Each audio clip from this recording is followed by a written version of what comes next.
मेरा जय भीम नमो बुद्धाय।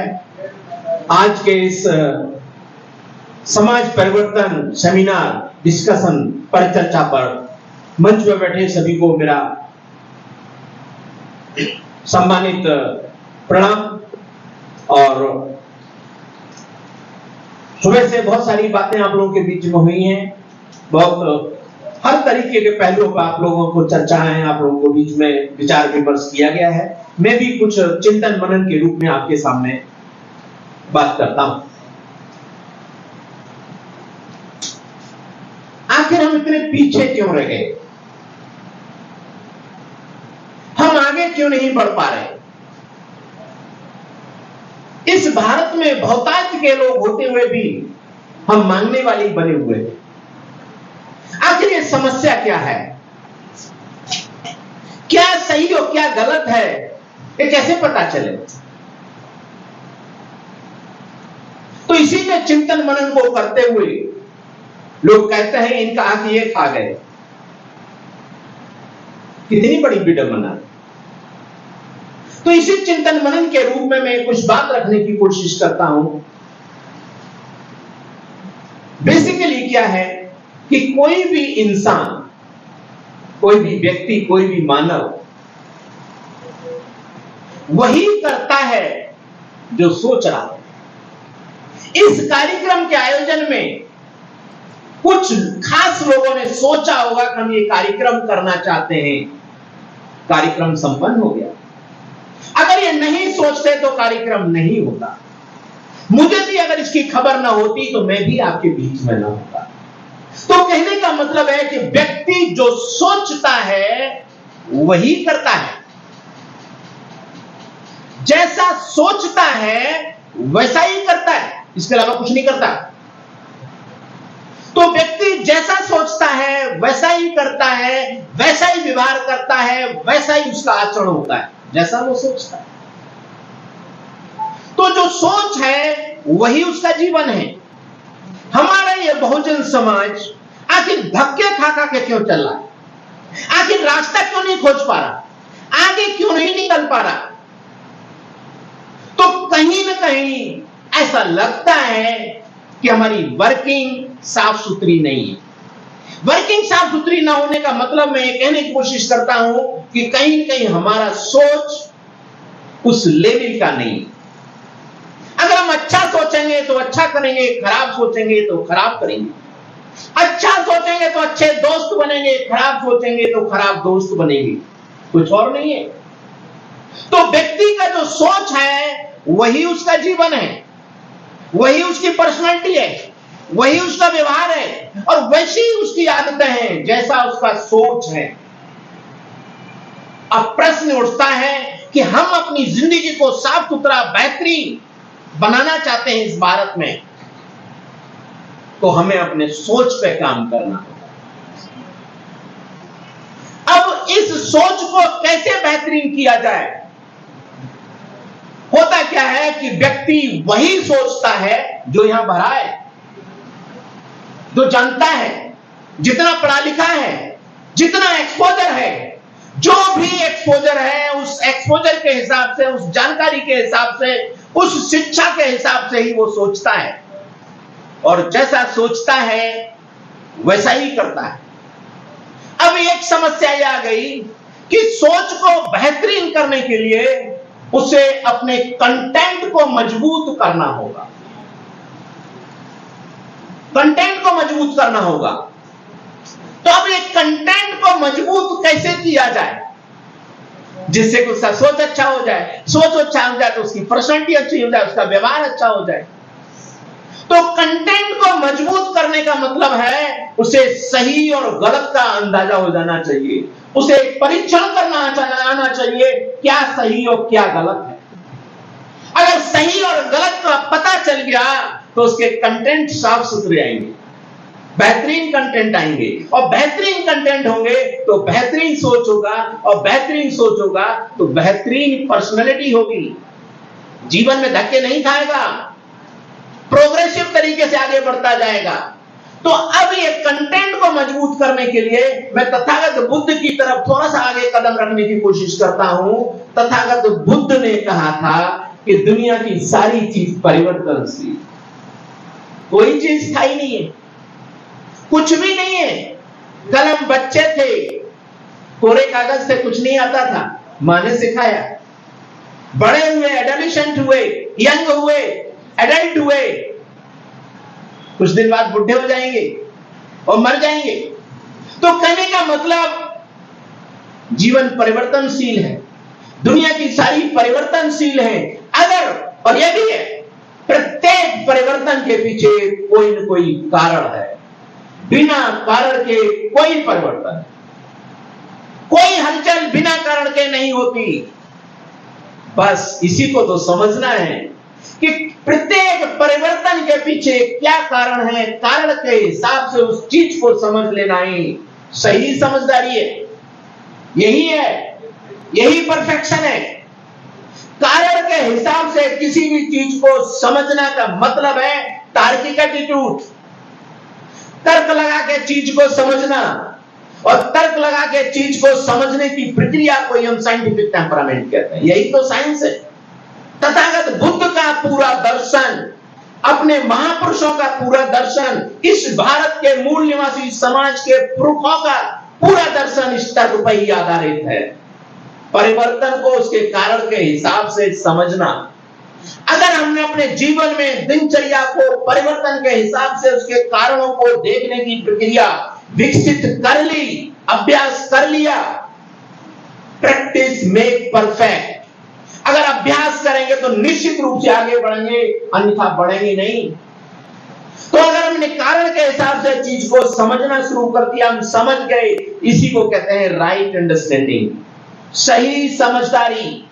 यही है, और इसी सही समझदारी को हम कहते हैं ज्ञान। ज्ञान कुछ और नहीं है, तर्कपूर्ण तरीके से समझी हुई चीज ही ज्ञान है। यही राइट अंडरस्टैंडिंग है। और सही समझदारी, जब हमारे पास कंटेंट बढ़ने लगेंगे, जब हम चीज को समझने लगेंगे, तो हम क्या सही और क्या गलत को समझ पाएंगे। गलत चीजों से हम दूर हट जाएंगे, और जब गलत चीजों से दूर हटेंगे, अगर किसी गलत रास्ते पर चलने का प्रयास करेंगे, तो हमारा ये दिमाग 1000 बार मना करेगा कि इधर नहीं जाना है, इनके साथ नहीं जाना है। मैं सभी अतिथियों को सादर आमंत्रित करने के लिए और अपना समय उनको देना चाहूंगा, क्योंकि बहुत दूर से लोग आए हैं साथियों। लेकिन मैं मलेशिया में था, मलेशिया में होने के कारण इस कार्यक्रम में मेरा पार्टिसिपेट नहीं हो पाया, और वहां से लौटने के बाद अभी 2 दिन पहले ही मुझे सूचना मिली, और हम जिस स्तर पे थे, लेकिन कोई भी कार्यक्रम करें, ये मैं ऑर्गेनाइजेशन से एक निवेदन के साथ मेरा अनुरोध है कि बहुत बहुत दूर से लोग अपना पैसा, अनमोल समय लगा करके आते हैं, बहुत दूर से आते हैं, बहुत दूर से चल करके आते हैं, अपना अनमोल टाइम लगा के आते हैं। लेकिन जब भी कोई यूनिट करे तो एक दूसरे से तालमेल करके कार्यक्रम को डिसाइड किया जाए। पहला, डिसाइड करने के बाद हम पैसा उतना ही खर्च करते हैं, सारी एनर्जी उतना ही खर्च करते हैं, लेकिन हम जिन लोगों को संदेश देना चाहते हैं वहां तक नहीं पहुंचता। अगर इस कमेटी को, इस मैनेजमेंट को, इस बाम सेफ फाउंडेशन को, बाम सेफ को जितनी हमारी विंग्स चल रही है उनको, ये मैं बार बार राष्ट्रीय अध्यक्ष जी से बार बार निवेदन करता रहा, माननीय सुवेदन राम साहब से बार बार निवेदन करता रहा। मैं पहले अपना परिचय दे दूं। मेरा नाम एसपी कुरील है, मैं डिस्ट्रिक्ट फतेहपुर का रहने वाला, बिंदकी विधानसभा मेरी है, जहानाबाद मेरा जन्मभूमि है, जो फतेहपुर डिस्ट्रिक्ट में उत्तर प्रदेश में स्थापित है। मैं बाम सेफ में 2006 से काम कर रहा हूं। 2006 से पूर्णकालिक रूप के प्रचारक के रूप में पूरे ऑल ओवर इंडिया में मैंने काम किया है। ऐसा कोई स्टेट नहीं है, स्टेट का ऐसा कोई जिला नहीं है जिसमें मैंने बाम सेफ का काम ना किया हो। यहां पर बैठे सभी लोग, मैं दिन रात का पूर्णकालिक प्रचारक के रूप में काम किया है। बैग हमारे हाथ में होता था, 7-7 दिन, 8-10 दिन बाद हम घर पहुंचते थे। मेरी 2007 में मैरिज हुई, वो अपनी पत्नी को लेकर के भी पूर्णकालिक रूप में प्रचारक में काम किया। लेकिन मुझे इतना अनुभव होने के पश्चात भी मैं जिंदगी भर जब तक वामसेप का कार्यक्रम चलता रहेगा, मेरी अंतिम सांस इस संगठन में जाएगी। लेकिन मैं अपने संगठन के नुमाओं से कहना चाहता हूं, इतना बड़ा ऑर्गेनाइजेशन आप चला रहे हैं, आप इतना बड़ा सिस्टम चला रहे हैं, क्या हमारा एक ग्रुप नहीं बन सकता क्या? वामसेप एक नॉर्मल प्रोसेस है एक ग्रुप का निर्माण करना। अगर ग्रुप में कोई गतिविधियां होती हैं तो उसको स्पष्टीकरण देना, स्पष्टीकरण देने से हमारे लोगों में जो गलत फहमियां व्याप्त हैं उनका निवारण करना। हम लोग पूरा ऑल ओवर इंडिया भी हम लोग कई राष्ट्रीय अधिवेशन किए हैं। अभी हम लोग गुजरात किए, गुजरात से पहले बॉम्बे किए, हम हर जगह कर रहे हैं, लेकिन एक छोटा सा ग्रुप निर्माण नहीं कर पा रहे, जिससे हम ऑल ओवर इंडिया के अपने मिशनरी लोगों को जो मानसिक रूप से तैयार लीडरशिप है उसको एक जगह इकट्ठा नहीं कर पा रहे।